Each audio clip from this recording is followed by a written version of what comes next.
नमस्कार जय जगन्नाथ मो चैनल ओडिया घर चलणी को आपण मानकु अनेक अनेक स्वागत। आज आमे प्रस्तुत करिबा प्रति ओडियांकर प्रिय बेसर दे गोटा कलरा भजा।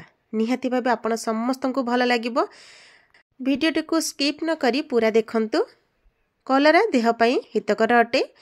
तो साधारणतः समस्त को कलराटा खाइबा को पसंद आसी न थाए। तो कलरा को केमिति कौन कले समस्त मन को छुई पारिबो। खास कर ये छोट साइज रो कलराटा आपण माने लक्ष्य करिथिबे जेते बेले गोटा मसला भजा कले बहुत ही टेस्टी लागि थाए। तो मु देखंतु एई भली भाबरे तार देंफ पटु आ अग पटु काटि देइछि। आ एमिति दुई फाळ कला बेले एठी मसला देबी जेमिति। तो एटा लूण देकी 5 मिनिट पई टिके कुक करके काढी देइछि, पानी को निगाडी देइछि। एठी नै जाइछि मु मसला पई हाफ चमच जीरा, 1 चमच सोरिष, 7 रु 8 कोला होची रसुण आ पियाज फाळटे। तो चलतु आर गोटे स्मूथ फाइन पेस्ट प्रस्तुत करवा।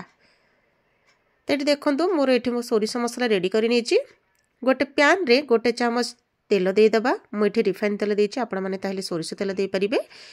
तो ये फुटण रे नेछि सोरिष खूब कम मात्रा रे। एबे हमर बटा होई रखिथिबा सोरिष मसला को देदेबा। मीडियम फ्लेम रे ही हमर मसला कुक करबा। सेठी देखंतु 1 चमच लंका गुंड, हाफ चमच हळदी गुंड आ लूण स्वाद अनुसार दे दीछि। मसला को आमे 3 रु 4 मिनिट प्रायतः लो टू मीडियम हीट रे ही कुक करबा। एठी देखंतु मसलाटा को मु 3 रु 4 मिनिट कुक कर देछि। एबे चलंतु गोटे पात्र रे रखि दबा। एठी आपण मानक मु देखौछि कॉर्नफ्लोर टिके लंका गुंड, हळदी गुंड और लूण ताकू टिके पानी देकी देखंतु ए भली भाबरे प्रस्तुत करि नबा। आपण माने चाहिले गोटा कलरा को सेमिति ही भाजी परिबे, नहल तो एई कोटिंग रे मध्य करि परिबे। एबे देखंतु कलरा को जो मु ए भली भाबरे चिरा देइथिली, एबे हमरो सोरिष मसला को भलो भाबरे पूरा भरपूर करके दे दबा। देखि पारुथिए सबु कलर रे मु ए भली भाबरे सब रखि देछि। एबे पैन पूरा गरम हे सला परे सेठी देइ दिली मु 1 चमच पाखा पाकी तेल। एबे हमरो देखंतु बिना कोटिंग रे मु ए कलरा को प्रथम रखि दोछि। आपण माने चाहिले एही सादा भाबरे करि परिबे। आउ एठी देखंतु जो कॉर्नफ्लोर रे मु पानी पके की ताको मिक्स करके रखितिली, एबे कलरा रे एमिति गोळे के मध्य करि परिबा। एमिति कले सुंदर देखा जाए, ता सहित टेस्ट मध्य बहुत ही भलो आसी थाए। तो देखंतु एई भली भाबरे मु सबु कलरा को गोटी गोटी करके रखिबी। आउ हमर एठी फ्लेम रहइबो लो टू मीडियम। आउ कवर करी करी ही आको आमे पूरा बढ़िया भाबरे कड़मड़िया करके भाजिबा।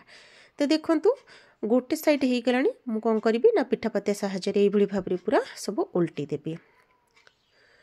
15-20 मिनिट पाखापाखि आको आमे भल भाबरे कुक करबा। जेहेतु कलराटा टिके सिझी जाइछि, तो हमरो जेते बेले भजाटा प्रस्तुत हबो भल भाबरे हे जिवो। माने कलराटा परफेक्टली पूरा कुक हेबो, मसला मध्य ता सहित भल भाबरे कसी देथिबो। एटी देखंतु अति सुंदर भाबरे मोर एठी गोटा कलरा भजा सब रेडी हे जाइछि। तो चलंतु गोटे जगह को काढी नबा। आकु गरमा गरम भात सहित किंबा पखाळ भात सहित सर्व करंतु। समस्त को बहुत ही बढ़िया लागिबो। जो माने कि कलरा खाइबा को पसंद करू नथिबे, एई रेसिपी को थरा ट्राई करंतु। आपण माने तो निहाती बनेथिबे, किंतु मु जो प्रोसेस रे बनेछि ट्राई करंतु। केमिति कोन लागिला मते कमेंट रे जणांतु। एबे जे जदि मो चैनल को सब्सक्राइब करना हंती ताहले संगे संगे सब्सक्राइब कर दियंतु। रहिली नमस्कार जय जगन्नाथ।